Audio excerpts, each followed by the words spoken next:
Hello, good morning. Thank God it's Friday. How are you? Whenever it's Friday, I start seeing my 32 out. Okay, no, it starts even Thursdays. I start laughing very loud on Thursdays, getting set to. How are you?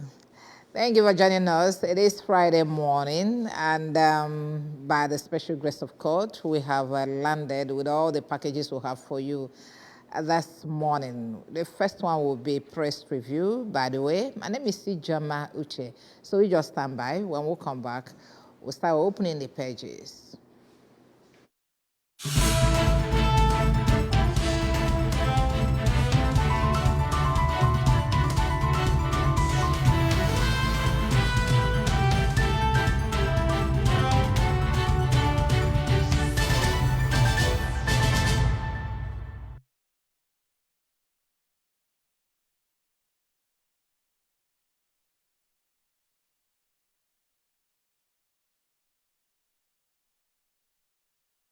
Okay, welcome back. Joining me this morning to look at the papers is Ejike Abata. Ejike Abata is a public affairs analyst. Good morning, Ejike. Good morning. Glad to be here. You're welcome. Okay, as usual, we'll start from our website where we'll have the stories. Isu Anocha Community 6 Anambra State Government Intervention in Traditional Rulership Crisis. Anambra State Government gives communities 14 days to install electricity transformers received from the government. Soludo abolishes school fees, levies in public schools. And then Mrs. Soludo calls for collective efforts towards global peace. All these and many more are the stories making the round in our website, www.absradiotv.com. Welcome again. Ejike, I don't know what's going on in Isuanocha, and I think the other day was that DSS was assaulted or whatever, abused, and then now it is the Isuanocha traditional ruler crying for help. What exactly is going on there? Well, I think it has to do with local politics, as it were, and there are always chaos, there are factions, there are problems when it comes to leadership positions in some communities. Unfortunately, it wasn't always the case in the past. But because some persons have jettisoned respect, morals, culture, and tradition, and in the light of people making stupendous and in sometimes questionable words, they think they can buy their way over things. But beyond that, I think that community, Isuanocha, needs every protection from the government. Protection from where? From who? From themselves. Because that's exactly what is. Yes, they are need they being protection invaded by another community? They are not being invaded. They are invading themselves. They are killing themselves. And in such cases, that's where you see court groups displaying whatever aim they seek to achieve. So they need heavy security presence. I think sometime in July, a priest friend of mine was attacked. His vehicles were riddled with bullets, and thank God he survived. And so some person, and in such cases, you don't. People who seek to attack you would not bother to ask if you are from Isuanocha or not. Once you are targeted or you are seen at a particular time, you become a victim. So we wouldn't want such to happen. They've made their case to the government, and I hope government will take it up from there and restore peace. Probably start with a curfew. And gradually settle the main problem there. Okay, other stories coming from here. People that receive transformers from the government and are yet to install it. I wonder what they're waiting for. But these transformers, can people install it? I think is a EDC property. They will have to go. They will have to invite the EDC. So what's keeping them? Are they waiting for money to give them, or do they even collect money to install their property? Welcome to Nigeria. Welcome to Nigeria. I want to know why you'll be given a transformer to boost power supply and you will not install it. Welcome to That's Nigeria. That's what I'm saying. Otherwise, if you give it to me today, I will have it today and then start having steady power supply. That's exactly why I'm asking the question. Okay. Ejike said that's he's welcoming me to Nigeria. Welcome to Nigeria. Okay. Thank you. Then Soludo abolishes school fees levies in public schools. Ejike, I know there has been this non-tuition fees, something or what, but the levy, because I know we have discussed it, but levy is the thing. You asked me not to pay school fees, and then you load levies upon levies that I would even prefer to pay school fees and then forget about the levies. How do you see this? And just yesterday, the governor came up with this one that it's been abolished, the levies. If we are being truthful to ourselves, levies can never be abolished. Yes, it can never be abolished because to start with, how do schools run? Every organization needs funding. Which funding? So, the government is funding schools? That's the question I ask now, because the money must be made available to the head teachers, whether we like it or not. But they need money to run the school. So how do they get the money? Probably, maybe they have to go to the local government to get their funding and all whatnot. But it always doesn't work like that. And you can imagine the processes that you need to go through. Okay, and are you saying there are no kind of money mapped out for running of day-to-day running of schools? No, the question I'm asking is the money given to the head teachers directly? Who will they give it to me? That's the question. That's the question I want to know. And how much do they receive? So what is the work of SPEB and then PPPSC? That's they run the school. Yes, it boils. So the money should go through them, not local government. It still boils down to the same question I'm asking. How much are they giving? Do they even receive the money? Because if they receive the money, then these agencies can then question how the monies are being spent.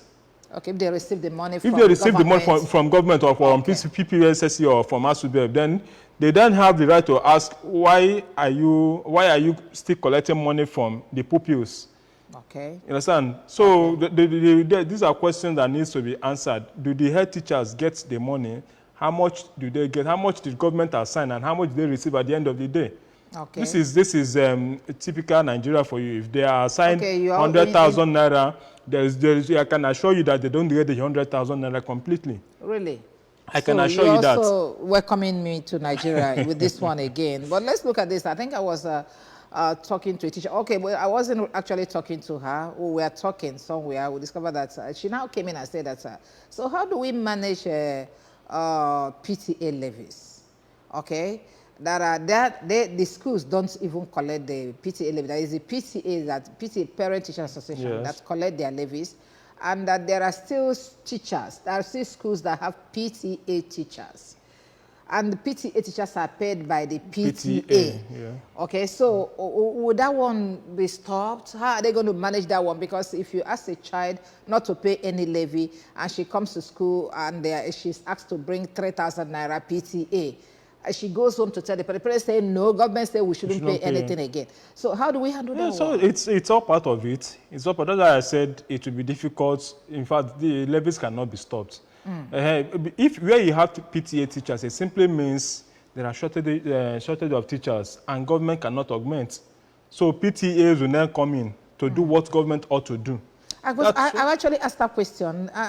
Is the government aware that you still have PTA teachers? Because I know recently we employed 5,000 teachers. Are you saying that they didn't go round?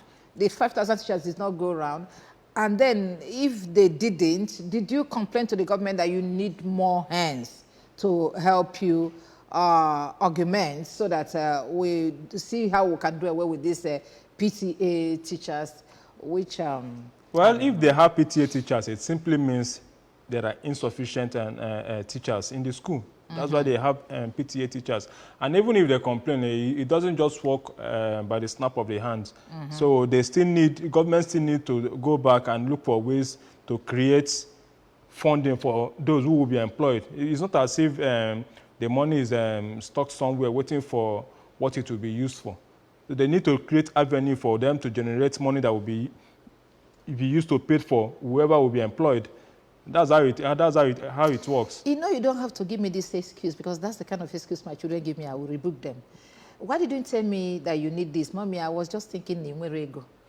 I heard you say that you are broke. That was why you did not tell me that you need this. That kind of a thing. You should commend them for being pitiful and pathetic now. First of all, tell me your problem. Then if I worry can't about solve not it having now, it. it's my worry, it's my business, not yours. If I don't have it now, then I'll keep it in view. I know that this is what I need to do. Okay, so don't tell me that you know that government do not have money. That's why you did not tell them that you are lacking teachers. You know, it's not as if they did not, they wouldn't have told government. What I'm saying is, they may have made the complaint. Why government will now sit back and make plans?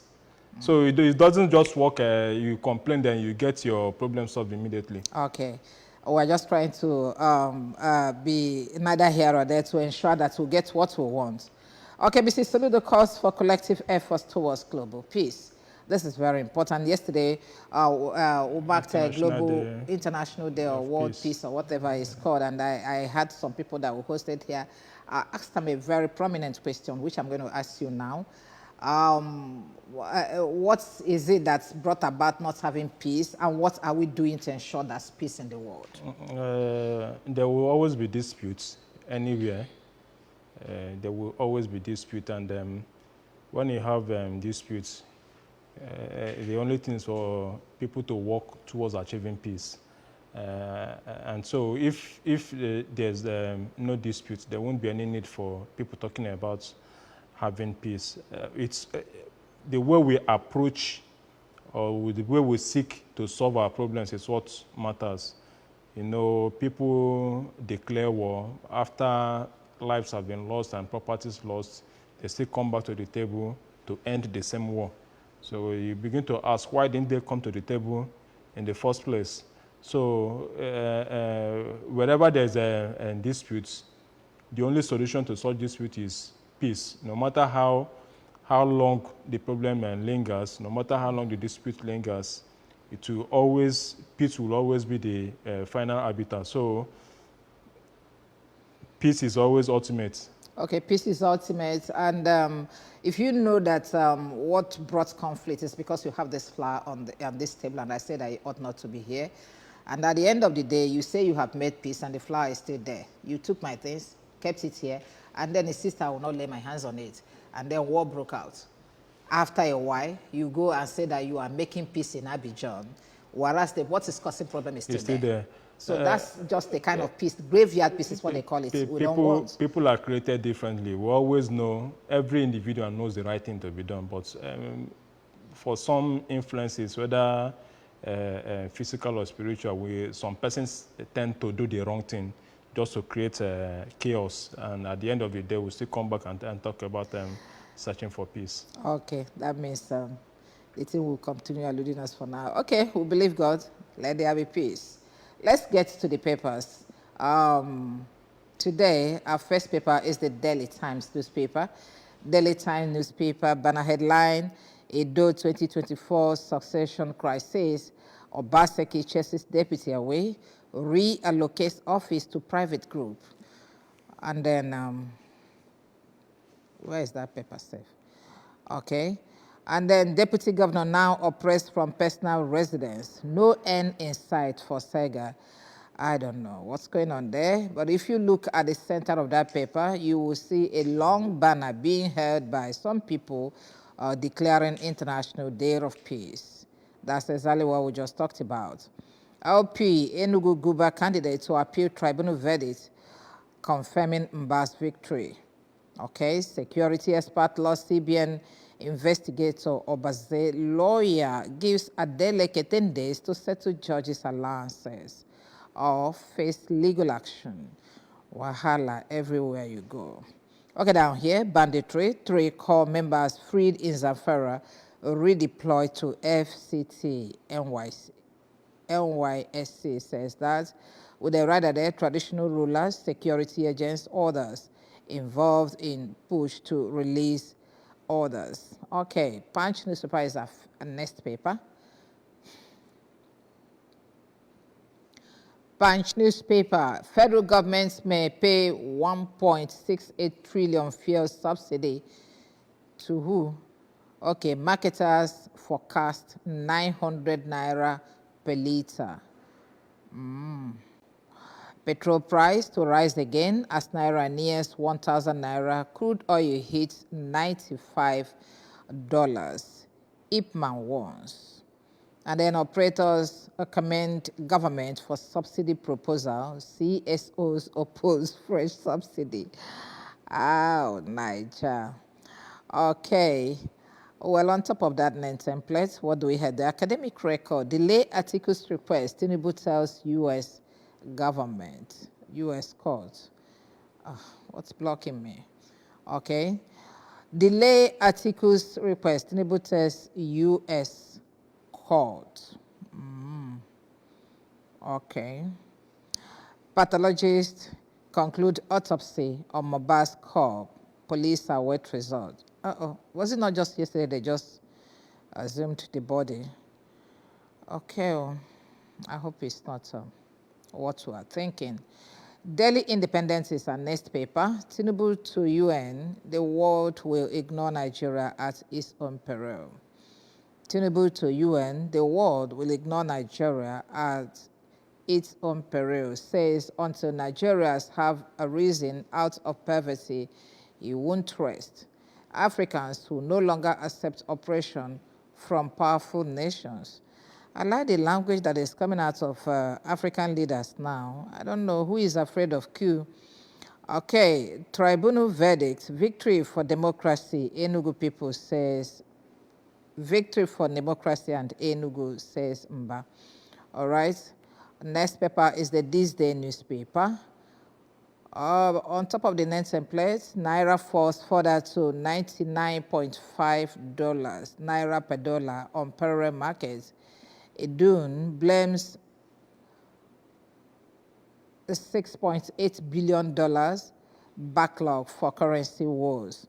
Well, Tinubu to Guterres, I am ready to take tough decisions even if they make me unpopular. And then the banner headline says, following Tinubu's appeal, judge adjourned CSU records case to Monday in Nokwa. So they accept this kind of appeals just the way we do here. Or temporary stays execution on earlier order after president's plea, it will cause severe and irreparable harm to him. Let's get it again. Temporary stays execution of earlier order, the order they gave just 2 days away, after president's plea, it will cause severe and irreparable harm to him. Tinubu departs New York en route Paris to Abuja. Okay. Yeah, let's get talking, Ejike. Well, let's first of all look at what's going on in Edo between Obaseki and the deputy as regards who succeeds Obaseki. And I think Obaseki is making himself unpopular in Edo State. And he has failed to remember how he got into government, especially his second time in government as the governor of Edo State. And I can't imagine the humiliation he's bringing upon his deputy, simply because the deputy aspires to be the next governor of Edo State. And Obaseki has taken it upon himself to bring Shuaibu, the deputy governor, to the lowest ebb, which is quite unfortunate. I remember the rift between Obasanjo and Atiku during their days as president and vice, respectively, where Obasanjo said he wished the president or the constitution allows the president to sack the deputy or the vice, as is obtained in South Africa. That is where Obaseki is threatening to. First of all, you shut the door to his office. Imagine coming to work and then you are shut out. You cannot have access to your office, whereas you are the second man, the number 2 citizen of the state. And then you probably go home and return the next day only to find out that your office has been reallocated to another person, the number 2 citizen of the state. It's quite embarrassing, it's shameful. And he has succeeded, Obaseki has succeeded in bringing Shuaibu to his knees because Shuaibu had to plea and ask for forgiveness on TV, telling Obaseki, if there's any way I've offended you, I'm sorry, please forgive me. He even said he's missing his governor, Obaseki. And we've not heard much from Obaseki. We've not you know what I'm thinking? That guy, that Shaibu, seems to be a very smart guy. Don't you think what Obaseki is doing to him is making him more popular? That's what I'm saying. With what he is doing now and how he's going about the whole thing, you are breeding sympathy for this young man. People will give him every sympathy. People will give him every support to become the next governor. At the end, and then you have failed to achieve your aim. Even if he leaves, even if he doesn't get the tickets to be the PDP candidate in Edo State and he moves to another party, people will move with him sympathetically. That's why I said Obaseki is making himself less popular. Shooting his legs. So it's quite unfortunate. It's okay. Let's look at what's trending about this, our core members that are held by all these bandits. 3 core members freed in Zamfara.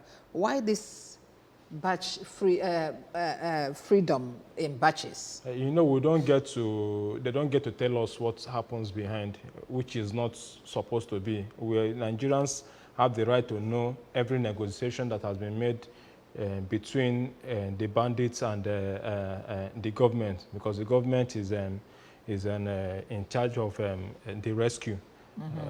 So we don't really know what negotiations or agreements they've had that have made them to release some, and they are still keeping some. But the question is, why would you even post core members to that place in the first instance, where you know that banditry is rife in those areas? Why would you post core members to Zamfara?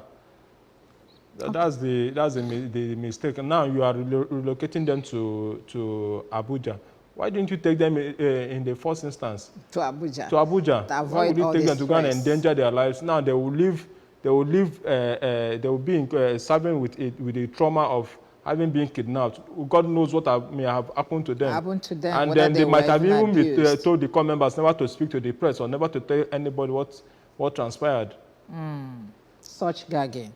Okay, let's move on to Punch newspaper and find out exactly what's trending about our oil and then the FS. Is the subsidy coming back, AGK?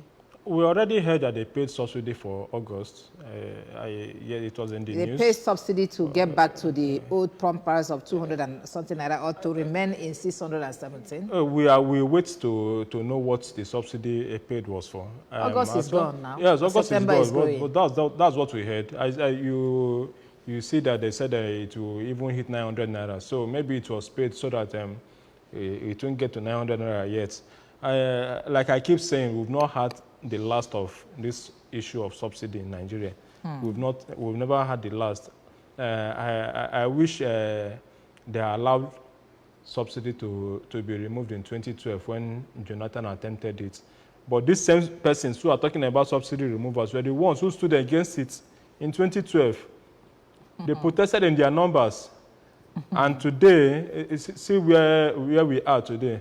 And they are giving, in fact, subsidy is the highest form of scam from the part of the government. It's just Nigeria that is scamming their own subsidy.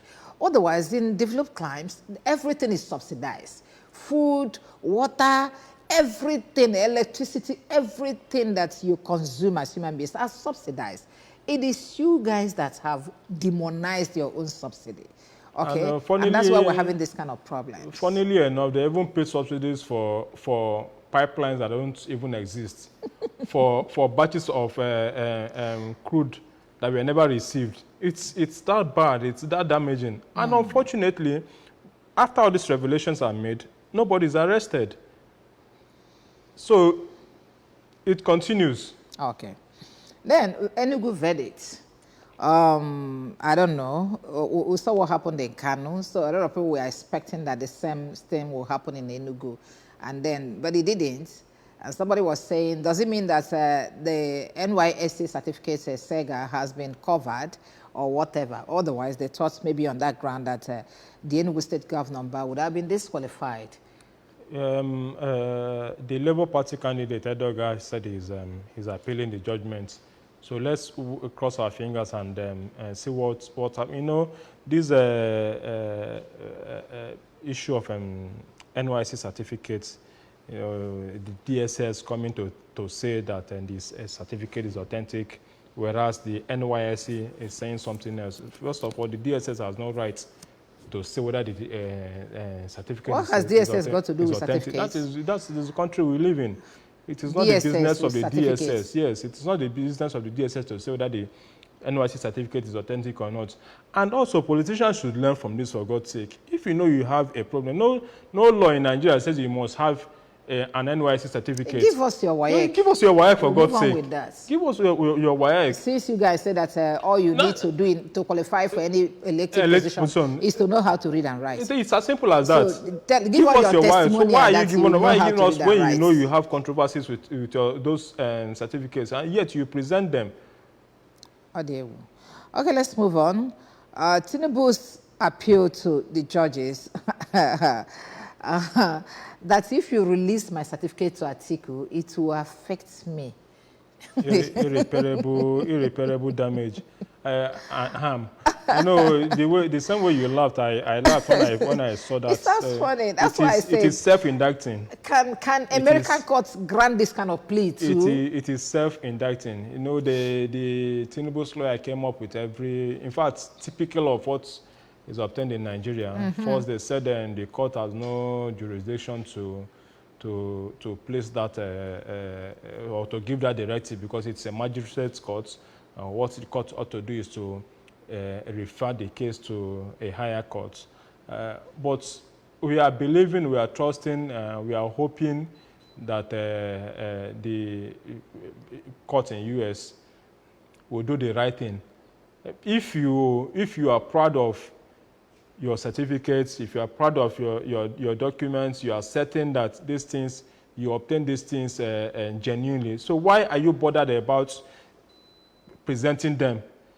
For me, any day you call me and tell me to present, I will gladly present them to you because I know. You to go to Unity and get, or go to ABU where I know I schooled, and get my transcript. It's as simple as that. So why is the number one citizen, so to say, afraid of releasing his documents, his credentials to the public?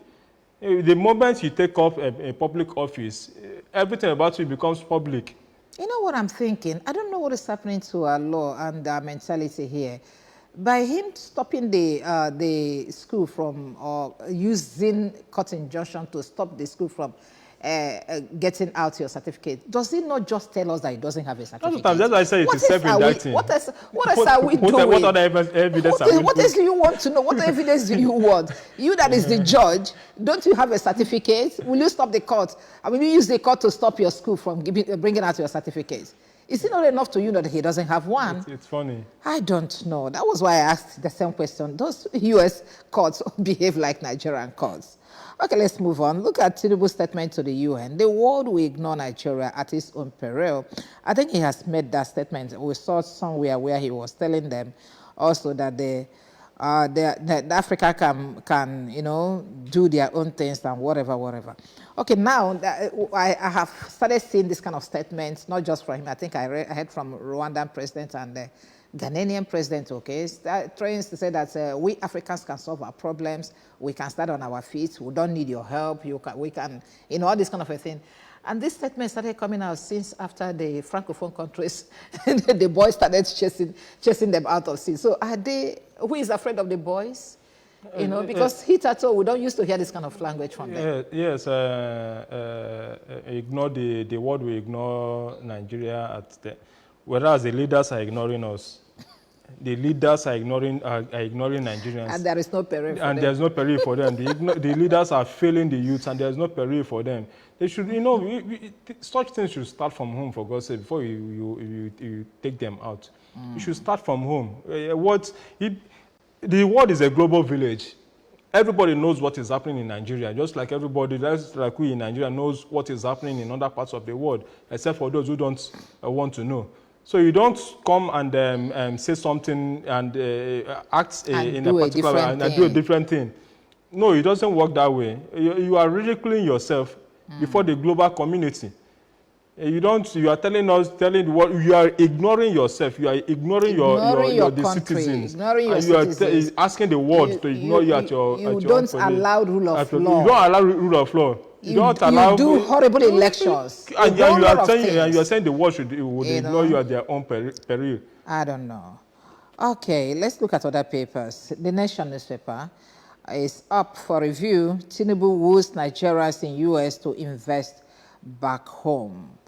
Coming from the Nation newspapers, overcome setbacks, adopt new mindset. President advises, come home and invest, and then try to overcome your mindset, maybe mindset of insecurity and breakdown of law and order and a whole lot of things. Okay, the Guardian newspaper, banner headline, Paradox of Plenty. Nigeria loses 1 trillion naira yearly importing active pharmaceutical ingredients.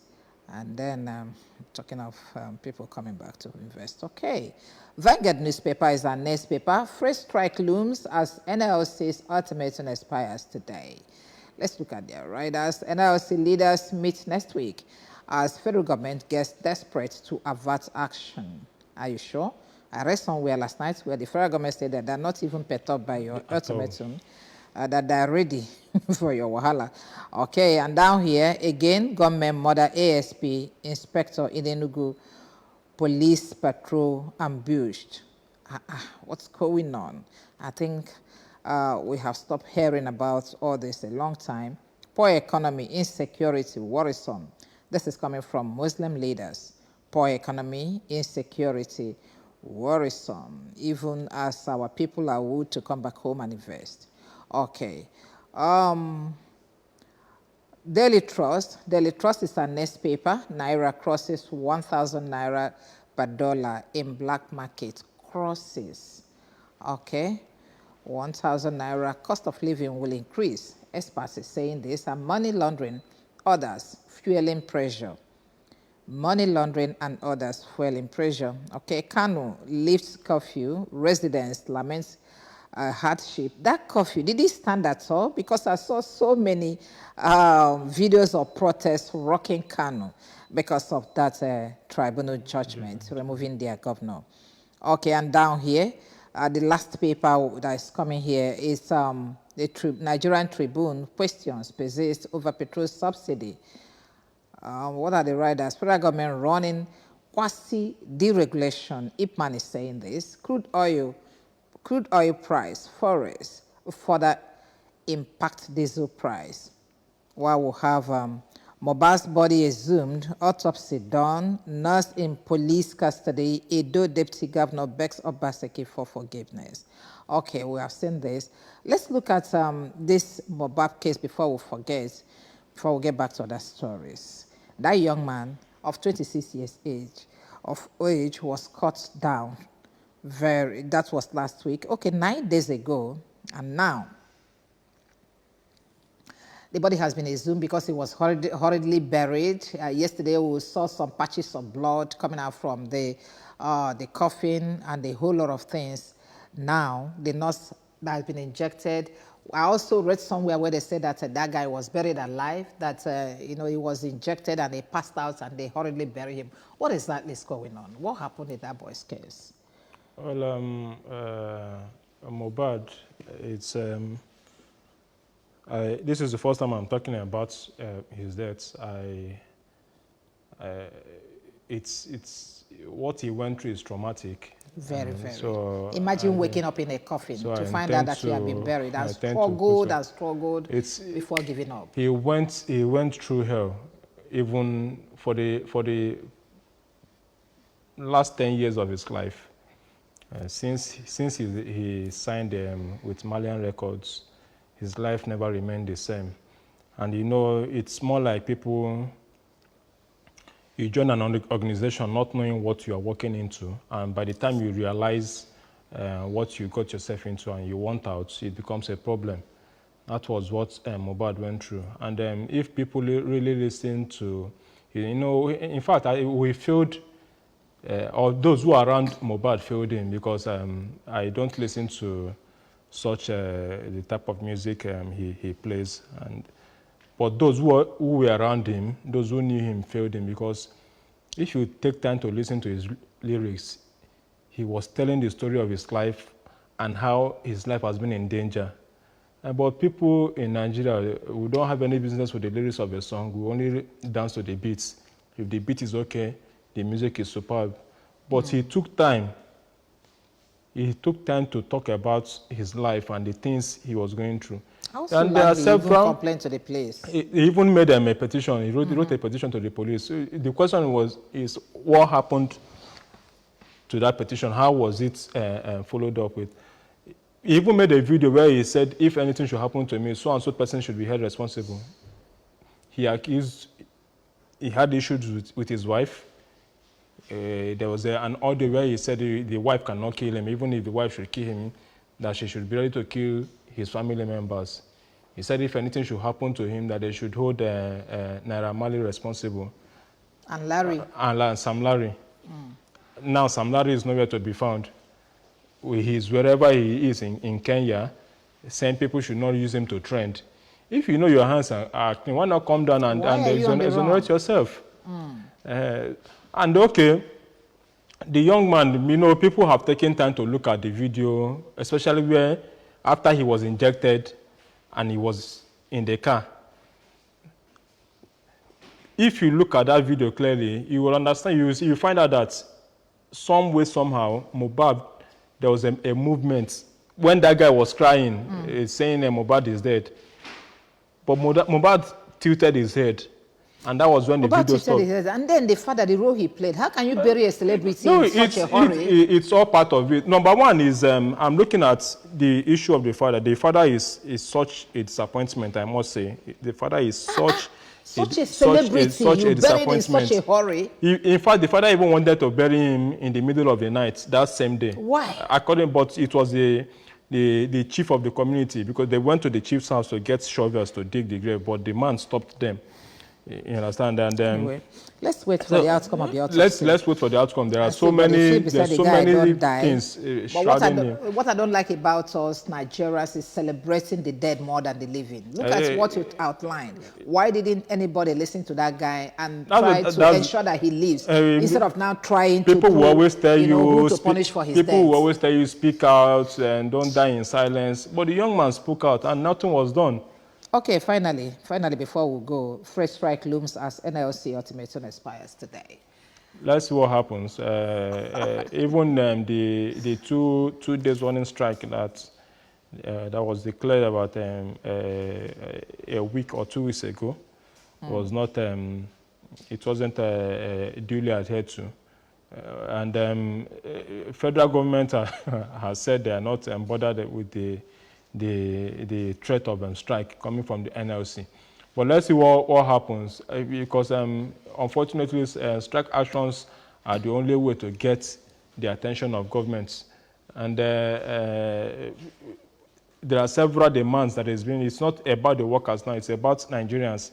It's about the palliative. And let's also remember that we're talking about palliative now, and we are talking about fuel subsidy now. And the palliative came about the removal of subsidy, so that people will be able to cushion the effects of the removal. But now we are talking about paying for subsidy again. All right. I think we'll have to keep our fingers crossed and wait for NLC and whatever they want to come up with. Otherwise, this is, I don't think Nigerians really have confidence in them again, because we don't understand what's going on. Okay, whether the strike is coming or whether, well, some of us don't even know what the strike is all about. Okay, because a whole lot of things is on the table and we don't know, you don't communicate to us. The meeting, we don't understand what's going on. Okay, let's keep our fingers crossed like we said. Thank you very much, Ejike Abata, for coming today. Thank you. My pleasure. Okay. Okay, you stand by now as we move you to the other side of the pond, and then we'll start talking about what is trending again. Do wait for it.